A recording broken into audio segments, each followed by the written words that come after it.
Ele se tornou maldito por nós. O maldito da história não era Jesus, mas o maldito da história éramos nós.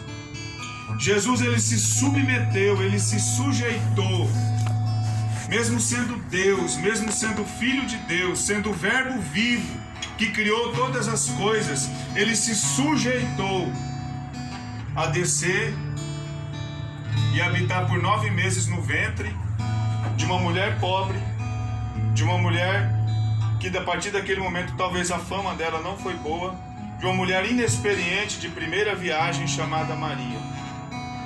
E ele permitiu-se se alimentar do seio de Maria, mamar do leite de Maria.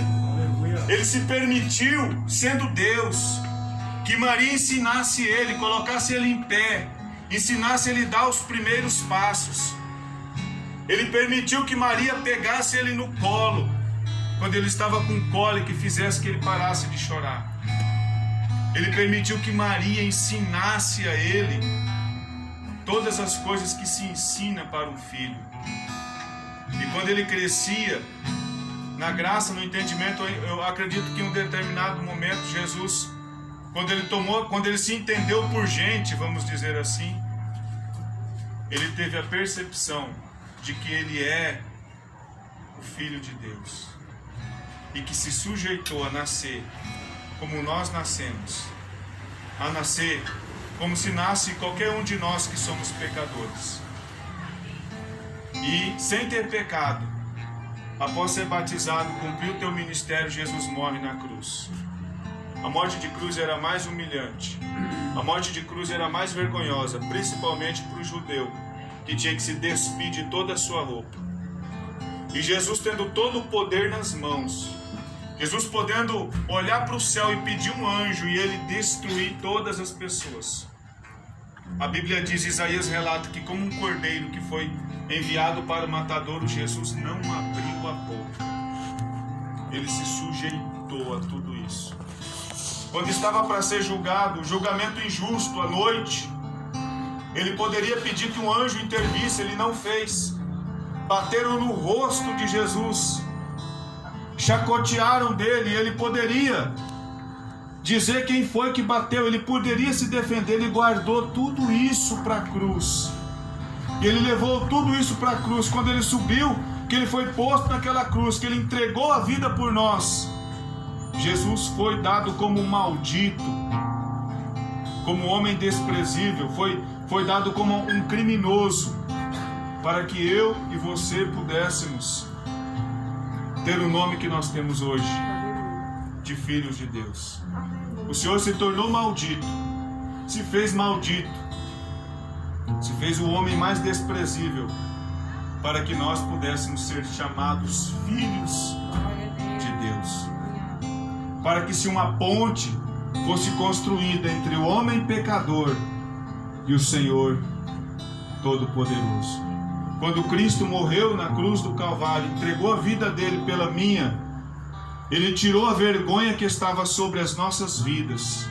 Ele pegou o pecado que estava nos condenando, nos oprimindo e nos matando, e colocou sobre as costas dele. E a coroa que ele teria na cabeça de Rei dos Reis e Senhor dos Senhores, ele trocou a coroa de honra e de glória, tirou a coroa de honra e de glória da cabeça dele e colocou na nossa cabeça. E a coroa de espinhos que era destinada para nós, ele assumiu e foi posta na cabeça dele. Aleluia. E hoje você e eu somos chamados de filhos de Deus. Nós temos direito a uma adoção, nós somos chamados filhos de Deus, e isso nos dá acesso direto ao Pai. Nós não temos intermediários, nós podemos chegar diante do Senhor com a nossa oração. Quando você abre a tua boca para orar, o Senhor abre os céus para te ouvir. Eu creio. E isso só foi possível porque Jesus se entregou na cruz pela minha e pela tua vida. Ele nos amou primeiro, antes que você ousasse amar o Senhor. O Senhor já te amou. Às vezes nós estamos numa situação tão difícil, e nós dizemos, olha, o Senhor, não há mais esperança para mim, porque as coisas, as decisões que eu tomei na minha vida, elas já foram além daquilo que, como se eu pudesse dizer, que foram além daquilo que o Senhor poderia perdoar. Mas eu quero te dizer que Jesus morreu pela minha e pela tua vida. Glória a Deus. Ele tornou-se maldito para que nós pudéssemos nos tornar filhos de Deus. Eu estava olhando sobre a adoção, e Gálatas fala, se não me engano, fala sobre a adoção. Sabe? Fala? 4, né? Que fala. Eu estava olhando sobre a adoção, e você sabia que o judeu raramente adota alguém? Mas o romano adota. E o romano adota muitas pessoas. E sabe o que o romano, na lei romana naquela época tinha? O entendimento que o pai podia rejeitar o filho. O filho nasceu, ele olhou, não se agradou, ou era homem ou era menina, ele rejeitava. A lei dava direito ao romano de rejeitar o filho assim que nascesse e dissesse, olha, esse filho não é meu, não pertence a mim, não quero nem saber dele, joga fora que eu não me interesso. A mesmo ponto que o romano podia abandonar um filho, o romano, quando ele adotava um filho, ele não podia desprezar aquele filho. Ele tinha que, aquele filho seria filho dele para o resto da vida. Então, quando o Senhor fala que deu um espírito de adoção, Ele estava dizendo, olha, o que eu quero dizer para vocês é que essa adoção ela é irrevogável. Ela não pode ser retornada. Eu não posso desadotar alguém. Adotou, é filho, é filho. Glória a Deus.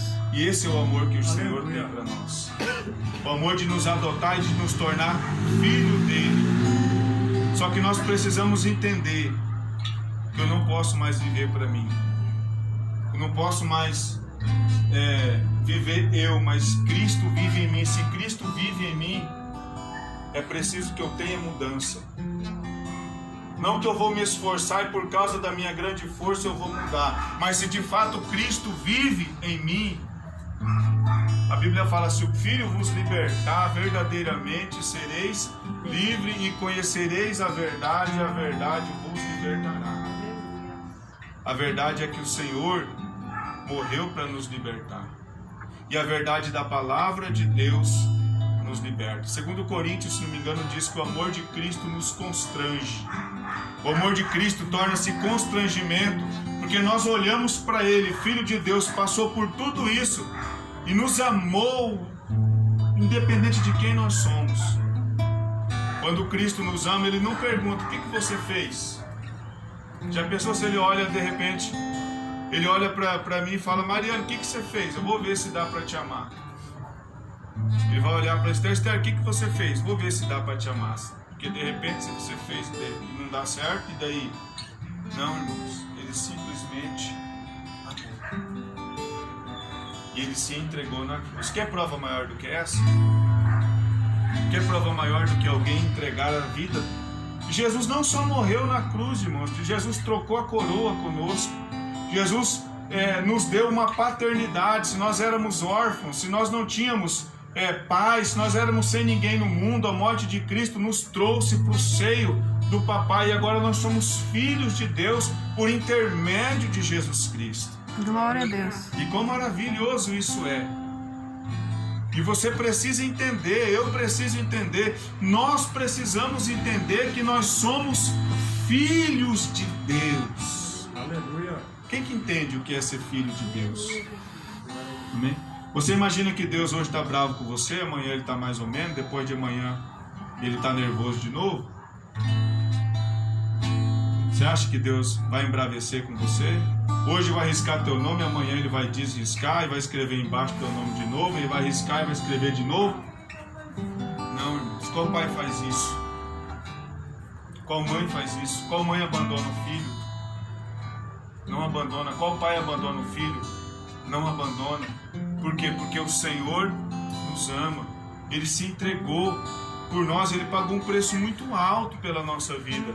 Para hoje Ele falar, te abandonei, a partir de hoje você não é meu filho. Não, você é filho do Senhor. quando você entender que você é filho do Senhor, você vai convidar o Senhor com sinceridade para morar dentro de você, para fazer parte da tua vida. E você vai perceber o Senhor ajustando a tua vida em muitas áreas. E até coisas que você gostava de fazer. E o Senhor vai te orientar: meu filho, eu habito em você. Você já convidou alguém para ir na tua casa? Que muda toda a sua rotina? Quem já fez isso? O pastor Silvio já adotou algumas pessoas por um tempo. Muda toda a rotina, não é? Se você tinha uns costumes de liberdade na tua casa, quando tem uma pessoa ali, você fala: opa, agora eu fico me cuidando aqui, será que chegou gente e tal? Eu fico me cuidando, por quê?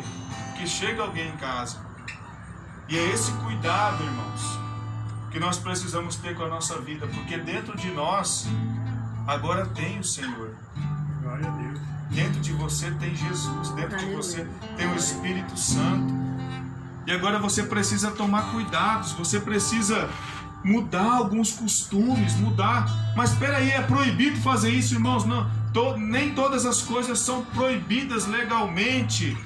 Mas se dentro de mim habita um anfitrião, alguém que se propõe a mudar a minha vida, eu preciso entender que há necessidade de mudança na minha vida.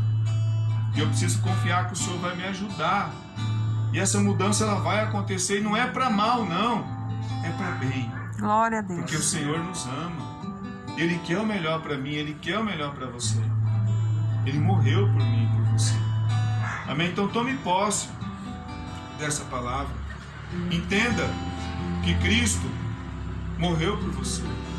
Entenda que você foi crucificado com Cristo. A tua carne foi mortificada. As intenções, o desejo da tua carne não pode ser maior do que as coisas que o Senhor tem para você. Amém?